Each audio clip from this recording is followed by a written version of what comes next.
Today I'm going to be talking about After Dark by Haruki Murakami.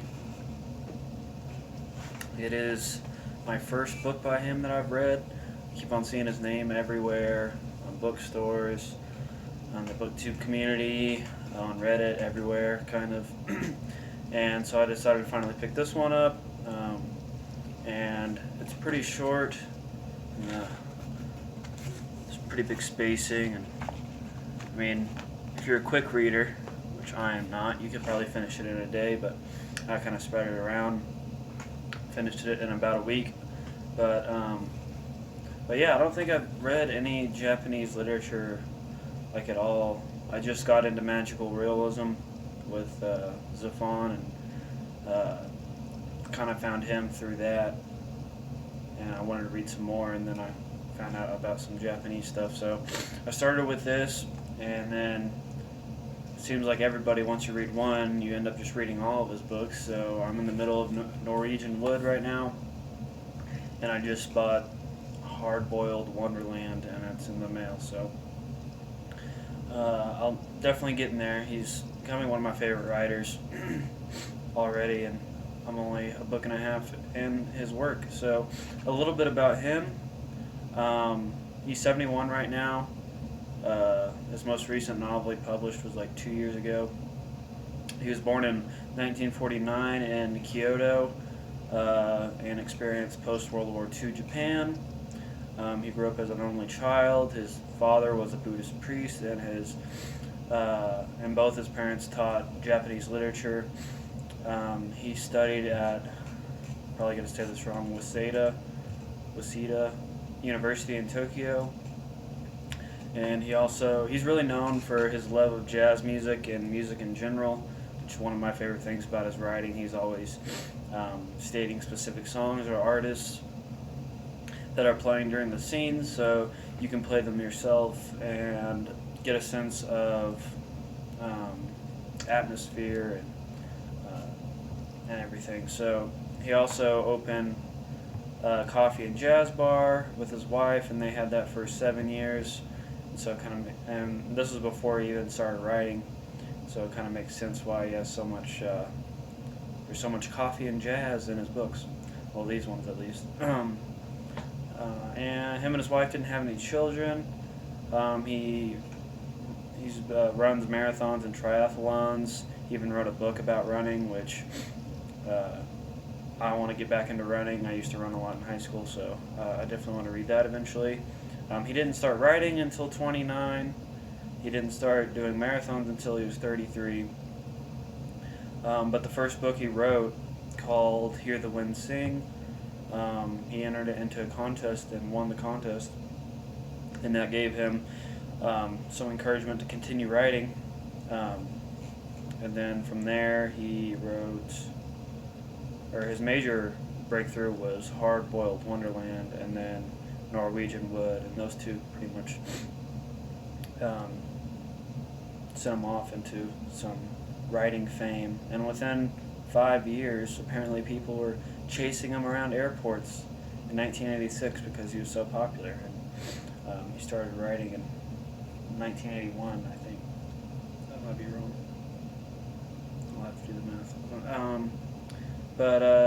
But yeah, so his books have been translated in like 50 languages. He's probably Japan's biggest author right now, living author.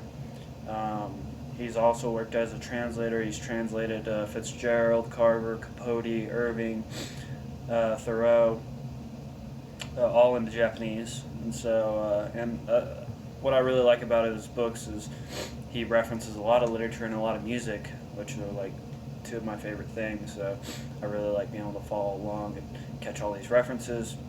Even the book Norwegian Wood is named after a Beatles song. Excuse me. But about this one, which I thought was a good introduction to him, it's one of his shorter books. Even though this looks thicker than Norwegian Wood, the words and the spacing is way more, so it's actually shorter, even though it looks bigger. But about this one, it all takes place in one night in Tokyo. Each chapter is like a different time. Excuse me. And it just keeps on progressing. And there's only like 4 main characters: Marie Asai, Tetsuya. I'm terrible with Japanese names. Karu and Shirakawa. I didn't even like read them in my head. I just like memorized like the words, and I'm like, this person, because I'm terrible with pronunciations and stuff. But the protagonist is Mary. She's sitting. It starts in a Denny's in Tokyo, and she's just staying up all night drinking. Drinking coffee, and you don't really know why she's not home. She's like 17 or 18. She's about to go to college, and then in comes Tetsuya, if I'm pronouncing it right, and he's a trombone player. He's in a band, and he knew her sister, and so they strike up a conversation, and then he leaves, and then Mary is interrupted by someone saying that they need help, and heard that she could translate, or she understood Chinese, and because there was a lady that only spoke Chinese and they needed a translator, and this random lady said that Tetsuya told her that Marie could help. So starting from there, that's kind of like the beginning of the story, and it changes perspective a couple times. It goes to her sister, and also to this office worker who beat up this prostitute, who is the Chinese woman that Marie has to translate for. So it just kind of like, it starts real calm, and then it just kind of like keeps on escalating. They have run-ins with the Japanese mafia, and it's just like, it just kind of, with his novels, it just keeps on getting stranger and stranger, and he starts adding in magical realism elements and kind of supernatural stuff, and you don't really understand what's going on with that. Really, like, my only dislike with it was everything didn't really make sense, but I kind of like that at the same time. It's not terrible. It's definitely a book that I'm going to reread, which I never do, really. I'm not much of a rereader, but I'm for sure going to read this. And so it just kind of like turns into this kind of odd little mystery of reoccurring characters all through this night, and weird things happening, and it ending not really on like a very sure note. So I hope that gives you a little bit of reference of where the story's going. I definitely recommend this. I gave this a 5 out of 5, and I look forward to rereading it sometime. But I told you kind of my one dislike, even though it's not really much of one. But I really liked Tokyo at midnight, the setting. Like, I absolutely love that type of setting. Like, and it all happens in one night, which I really liked as well. It felt like really, the pacing felt like real life instead of a lot of jumping around. It goes hour by hour pretty much. And also, each character is really interesting. The magical realism, the music I really liked. This one's even more. So he mainly references a lot of jazz. So I heard that it was really fun to like play the song while you're reading it when he mentions one. So I did that, and it really enhanced the experience. And then also he writes, which I assume this was just like how he wrote, but apparently it's just like for this one.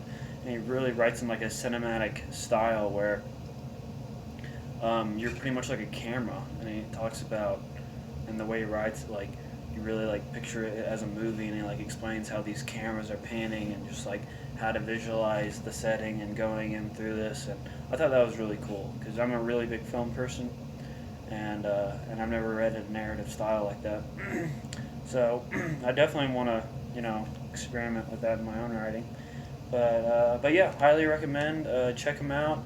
I'm probably going to read all of his work by now because everything I hear is great, and I really like these 2 books so far, so I'm definitely going to get to all of them. But next stop for Murakami is Hard-Boiled Wonderland, if I can say that. And yeah, thanks for listening. Peace.